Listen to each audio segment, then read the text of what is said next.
ഹസീനയ്ക്ക് പുറമെ അന്നത്തെ ആഭ്യന്തരമന്ത്രിക്കും ഒപ്പം തന്നെ പോലീസ് മേധാവിക്കും വധശിക്ഷ തന്നെയാണ് ഉള്ളത് എന്നുള്ളതാണ് ഏറ്റവും ശ്രദ്ധേയമായ കാര്യം. കഴിഞ്ഞ വർഷം ജൂലൈ 15-നും ഓഗസ്റ്റ് 15-നും ഇടയിൽ നടന്ന പ്രക്ഷോഭങ്ങളെ അടിച്ചമർത്താൻ ഹസീനയുടെ സർക്കാർ അതിക്രൂരമായ മനുഷ്യാവകാശ ലംഘനങ്ങൾ നടത്തി എന്നാണ് ചുമത്തിയിരിക്കുന്ന കുറ്റം. കൊലപാതക ശ്രമം, വധശ്രമം, പീഡനം, മനുഷ്യത്വരഹിതമായ പ്രവൃത്തികൾ എന്നിവ ചുമത്തിയതിനാൽ ഹസീനയ്ക്ക് വധശിക്ഷ കിട്ടുമെന്ന് ഏറെക്കുറെ ഉറപ്പായിട്ടുണ്ട്. ഏതായാലും ബംഗ്ലാദേശ് വിട്ട ഹസീന ഇപ്പോൾ ഇന്ത്യയിലാണ് അഭയം തേടിയിരിക്കുന്നത്.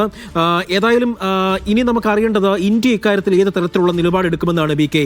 പ്രത്യേകിച്ച് ബംഗ്ലാദേശും ഇന്ത്യയും തമ്മിൽ ഒരു നയതന്ത്ര ബന്ധമുണ്ട്. അത് ഹസീനയുടെ കാലഘട്ടം മുതൽ അത് ആ നയതന്ത്ര ബന്ധം കാത്തുസൂക്ഷിക്കുന്നതിൽ ഇപ്പോഴും ശ്രദ്ധ ഊന്നിയ ഒരു രാജ്യം കൂടിയാണ് രാജ്യം. പി ജെ വിൻസെന്റ് ഉണ്ട് ഈ ഘട്ടത്തിൽ ഒന്ന് പ്രതികരിക്കാൻ. ശ്രീ പി ജെ വിൻസെന്റ്, ഷെയ്ഖ് ഹസീനയ്ക്ക് വധശിക്ഷ ലഭിച്ചിരിക്കുന്നു. താങ്കൾ ആ വാർത്ത ശ്രദ്ധയിൽപ്പെട്ടിട്ടുണ്ടെങ്കിൽ അങ്ങയുടെ പ്രതികരണം എന്താണ് ഈ ഘട്ടത്തിൽ? രണ്ട് തരത്തിൽ ഇത് നിലവിലുള്ള സംഘർഷത്തെ ശക്തിപ്പെടുത്താനാണ് സാധ്യത. ഒന്ന്, ആഭ്യന്തര രംഗത്ത് വലിയ പ്രതിസന്ധി ഉണ്ടാക്കും. കാരണം പുതിയ ഒരു ഉയർപ്പാണല്ലോ അവിടെ ഉണ്ടായത്. അതിന്റെ ഭാഗമായിട്ട് ജനാധിപത്യം സ്ഥിരത നേടിയിട്ടില്ല. യൂനുസിന്റെ ഗവൺമെന്റിനെതിരായിട്ട് തന്നെ അദ്ദേഹത്തെ പിന്തുണയ്ക്കുന്ന വിഭാഗങ്ങളുടെ ഇടയിൽ നിന്ന് തന്നെ പ്രതിഷേധങ്ങളും അഭിപ്രായ വ്യത്യാസങ്ങളും ഉയർന്നു വരുന്ന ഒരു ഘട്ടമാണിത്. അപ്പോൾ ഈ ബംഗ്ലാദേശ് നാഷണൽ പാർട്ടിക്ക് ഇപ്പോഴും അവിടെ ശക്തമായ വേദികളുണ്ട്. അപ്പോൾ ഷെയ്ഖ് ഹസീന ചരിത്രപരമായി വലിയ പ്രാധാന്യമുള്ള ഒരു വനിതയാണ്. അവര് ദീർഘകാലം അവിടുത്തെ പ്രൈം മിനിസ്റ്ററായിട്ട് ഇരുന്നു എന്നുള്ളത് വാസ്തവമാണ്.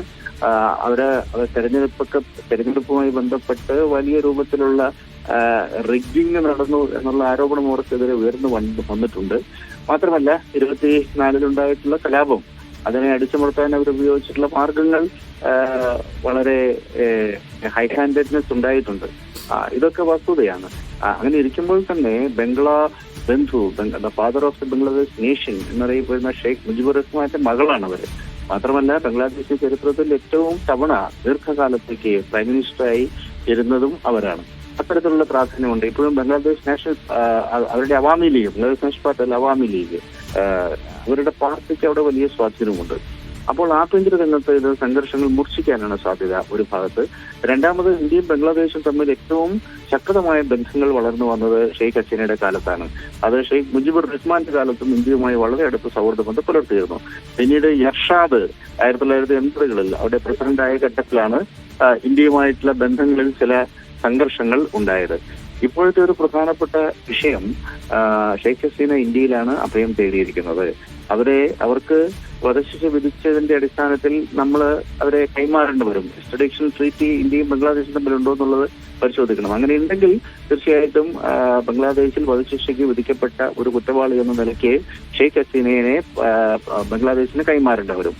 അത്തരം ഒരു നിലപാട് എക്സ്റ്റൻഷൻ ട്രീറ്റി ഉണ്ടെങ്കിൽ പോലും ഇന്നത്തെ രാഷ്ട്രീയ പശ്ചാത്തലത്തിൽ ഇന്ത്യ ഗവൺമെന്റ് അങ്ങനെ ഒരു തീരുമാനമെടുക്കാനുള്ള സാധ്യത വളരെ കുറവാണ്. അങ്ങനെ വരുമ്പോൾ നിലവിലുള്ള ബംഗ്ലാദേശ് ഗവൺമെന്റും ഇന്ത്യ ഗവൺമെന്റും തമ്മിലുള്ള ഒരു സംഘർഷത്തിലേക്കും അഭിപ്രായ വ്യത്യാസത്തിലേക്കും കാര്യങ്ങൾ നയിക്കും എന്നാണ് ഞാൻ കരുതുന്നത്. ഏതായാലും ഒപ്പം തന്നെ ഞാൻ മറ്റൊരു കാര്യം കൂടെ ചോദിച്ചോട്ടെ, ഈ അവാമി ലീഗ് വീണ്ടും അവിടെ ശക്തി പ്രാപിക്കുമോ എന്നുള്ളതാണ് ഇവരും ഉറ്റുനോക്കുന്നത്. കഴിഞ്ഞ ദിവസങ്ങളിലൊക്കെ ഇവർക്ക് വധശിക്ഷയാണ് എങ്കിൽ കലാപ ആഹ്വാനത്തിന് വരെ അവർ പ്രഖ്യാപനങ്ങളൊക്കെ നടത്തിയിരുന്നു. അങ്ങനെ രാജ്യത്തിന്റെ പല സ്ഥലത്തും ഇപ്പോഴും കലാപങ്ങളും അക്രമങ്ങളും ഒക്കെ നടന്നു കഴിഞ്ഞു. സോഷ്യൽ മീഡിയയിലടക്കം ഇതുമായി ബന്ധപ്പെട്ട് വധശിക്ഷ പ്രഖ്യാപിച്ചു കഴിഞ്ഞാൽ പിന്നെ വലിയ തലത്തിൽ അതിനെ ആളെക്കത്തിക്കുന്ന ഒരു സമീപനമാണ് നമ്മളിപ്പോൾ കാണുന്നത്. അപ്പോൾ ഈ അവാമി ലീഗ് അവിടെ ശക്തി ആർജിക്കുമോ ഇനി?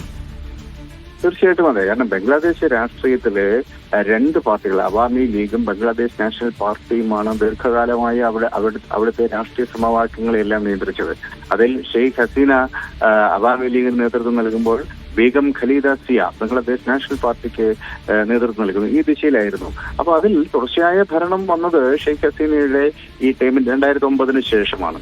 അപ്പോൾ ബംഗ്ലാദേശിലുണ്ടായിട്ടുള്ള ജനകീയമായ ഉയർപ്പ്, അവിടുത്തെ വിദ്യാർത്ഥികൾ ഡിസ്ക്രിമിനേഷനെതിരെ ആരംഭിച്ചിട്ടുള്ള സമരമാണ് ഇന്ന് കാണുന്ന രീതിയിൽ ഷെയ്ഖ് ഹസീനയുടെ പതനത്തിനും അവിടെ അഡ്വൈസർ എന്ന നിലയ്ക്ക് യൂനുസിന്റെ ഒരു ഗവൺമെന്റ് അധികാരത്തിൽ വരുന്നതിനുമൊക്കെ കാരണമായത്. അതേസമയം ഈ അവാമി ലീഗിന് ബംഗ്ലാദേശിന്റെ രൂപീകരണവുമായി ബന്ധപ്പെട്ട് തന്നെ വലിയ ചരിത്രവും പാരമ്പര്യവും അനുഭവങ്ങളും ഉള്ള ഒരു പാർട്ടിയാണ്. അപ്പൊ ആ പാർട്ടിക്ക് ഇപ്പോഴും തൃണമൂല തലത്തിൽ സ്വാധീനമുണ്ട്.